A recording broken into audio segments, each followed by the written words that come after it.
Hey Wanzi, I'm so glad that I finally get to write to you. I've been wanting my story to be told on your channel for a while, but here's my story.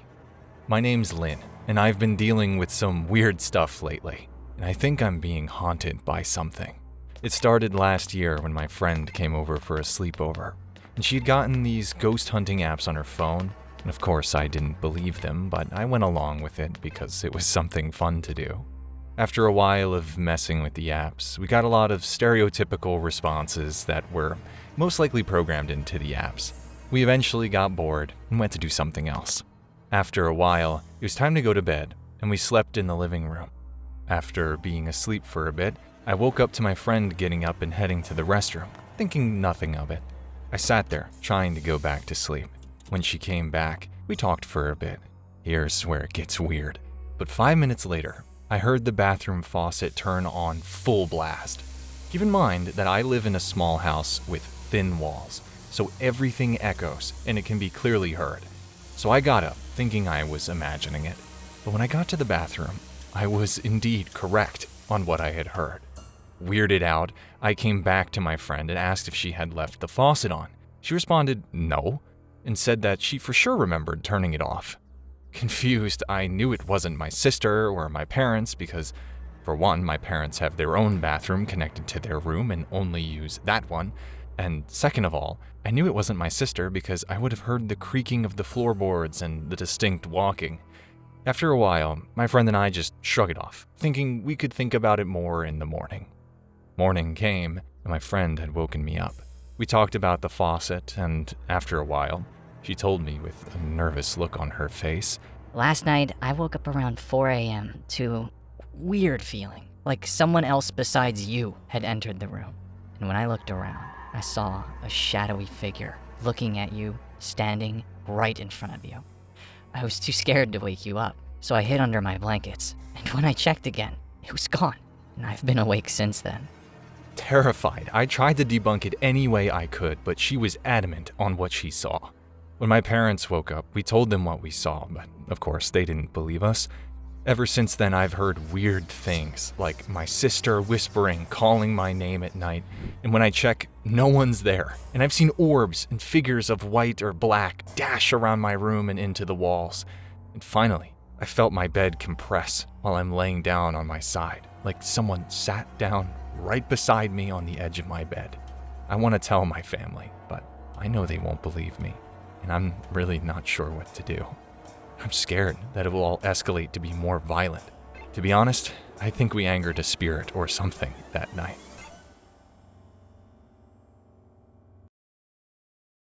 This is what happened to me when I was learning magic in college. I found a person on an app who said he could teach me magic. Went to his house. He looked like he hadn't washed for days, but he was dressed up like a magician. As soon as I entered, he showed me a card trick with an excited expression and spread out 7 cards and told me to choose one.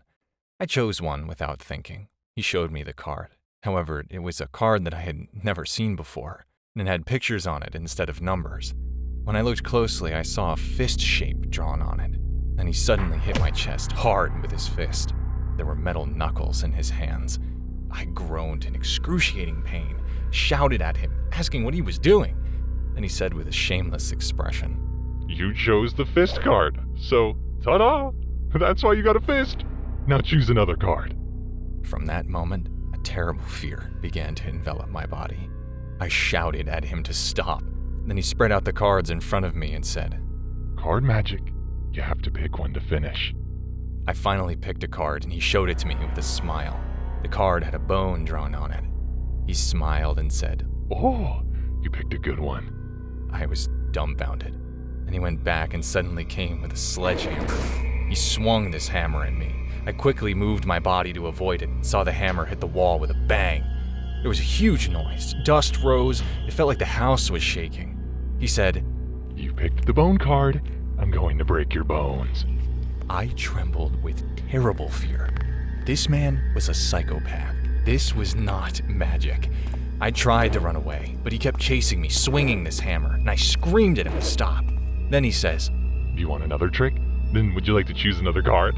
Then he handed me the card again. I screamed like crazy. He yelled at me to shut up.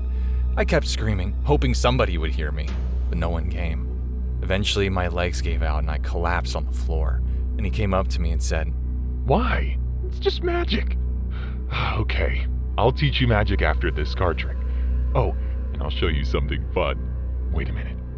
He picked up his phone and shows me this video. I couldn't breathe.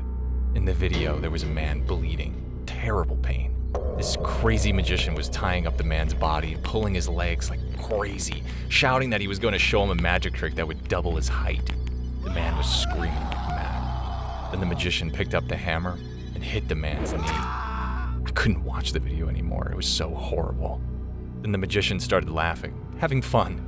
What do you think? The guy's legs really doubled up in the end. Do you want to see the result? Hurry up, watch this video. He kept shoving his phone at me, telling me to watch the video. I ran away. And I heard a police car siren in the distance.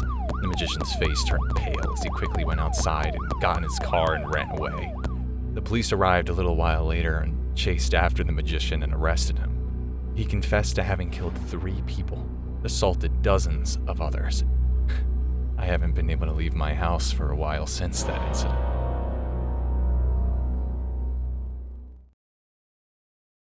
My name is Celeste, and this happened when I was 11.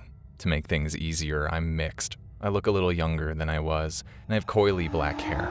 At the time, I was homeschooled, and I loved biking to the beach. It was around 9:30 in the morning, and I was sitting in my living room. My mom called me on my cell phone. Hello? Hey, baby, could you sweep up the living room and dining room? Also, I need to talk to you when I get home. Okay, Mommy. I swept up the rooms and waited in the living room for my mom to come home and tell me what it was. She came in the house, told me to sit down. She had then begun to tell me my cat had escaped our house last night and had gotten hit by a car. To clarify, my cat was orange with a bit of a tuxedo pattern. And of course, I started crying. I mean, who wouldn't? My companion just got hit by a car. My mom told me his body was in the backyard, and I had asked to look, but my mom said, No, you won't be able to get the image out of your head. I decided to look anyways. It was gory. One of his eyes was out of its socket, his tongue sticking out. A couple of hours later, when my brother got home, I decided to bike to the beach to get my mind off the things. My bike is a real coral color, a beach cruiser. So I'm biking to the beach, and a homeless man walks by me. Got any change? He said. I responded, Sorry, my mom told me not to talk to strangers. Which she did tell me. He seemed a little pissed off at my answer. I didn't care. I just wanted to swim my thoughts away. So I spent around 2 to 3 hours at the beach, just swimming and making friends. I decided to bike back home as it was getting dark and I was starting to get hungry. As I'm biking home, I get the feeling someone was watching me, but I ignored it because I was already shaken up by the recent events and I did not need that for myself right now. So I bike home, get changed, take a shower, eat dinner, and I go to bed. I wake up in the middle of the night to get a drink of water. I get pretty thirsty at night, so I'm walking to the kitchen and I look through the window. I see someone, a human, rushing through my backyard, rummaging through some things. My 11-year-old mind thought that maybe it was just an animal, so I get my water and I head back to sleep. The next morning, we were going to bury my cat. So I go outside to make sure that the shovel is in the backyard, and I go to check on my cat's body, and it's gone. I am freaked out, panicked. Where is my cat? How did it disappear? I go into my dad's office and tell him, Dad, did you guys bury Jon Snow yet? No? Why? Jon Snow isn't in the box anymore. You looked? Well, yeah, I was just looking for the shovel. My dad looked into the backyard and saw that the body wasn't there anymore either. He said, Maybe a hawk came and took the body for food. Now this has me thinking. Was it an animal? Or did someone really eat roadkill?